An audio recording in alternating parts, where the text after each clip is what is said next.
Ayan mga kaibigan, kung inyo pong naririnig ang lagaslas ng tubig, napakaganda. Ayan, parang maliit na falls nandito po sa isang gubat. Talagang mamamangha ka sa napakagandang tanawin po dito. Ayan, nandito po kami sa parting bagamat mataas ang lugar, may mas mataas pa. Ayan, kung nakikita nyo po yung bundok na yan, yan yung pinanggagalingan itong tubig na ito na ngayon ay maingay ang lagaslas. At ito yung napakagandang kakahuyan sa lugar na ito. Ayan, meron tayo dito mga malalaki at naglalaki ang kahoy. At meron pang bahay doon.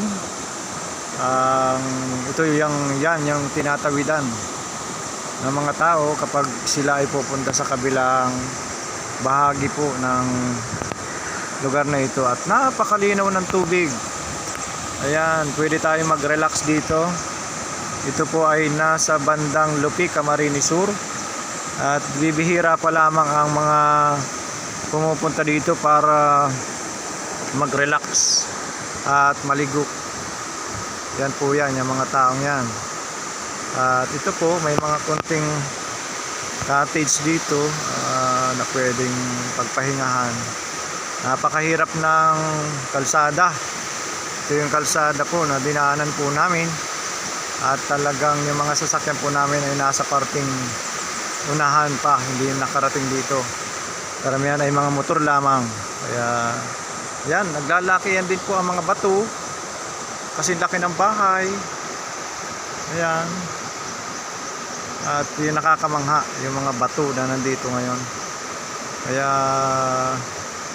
muli po, maraming salamat sa inyong panonood at dadalhin ko pa kayo sa iba't ibang magandang tanawin sa mga probinsya. Yan po yan. At yun nga lamang, kapag lumalakas ang ulan, itong lugar na ito, sabi po ng mga nandito ay biglang lumalalim ang tubig. Kaya kapag napapansin namin na ito yung malaki na tubig, umaalis na kami dito at pumupunta sa mataas na lugar. Muli po, maraming salamat. At nandito kami sa pagitan ng probinsya ng Camarines Norte at Camarines Sur na napakaganda ng gubat. Hindi lang natin makita yung mga unggoy ng mga punong kahoy. Nandyan po yan sa gilid-gilid. Okay, maraming salamat at God bless po. Ito ang inyong Ariel Bernas TV. Please subscribe lang po, like and share para po dumami pa yung ating mga follower at mga subscriber. Maraming salamat po.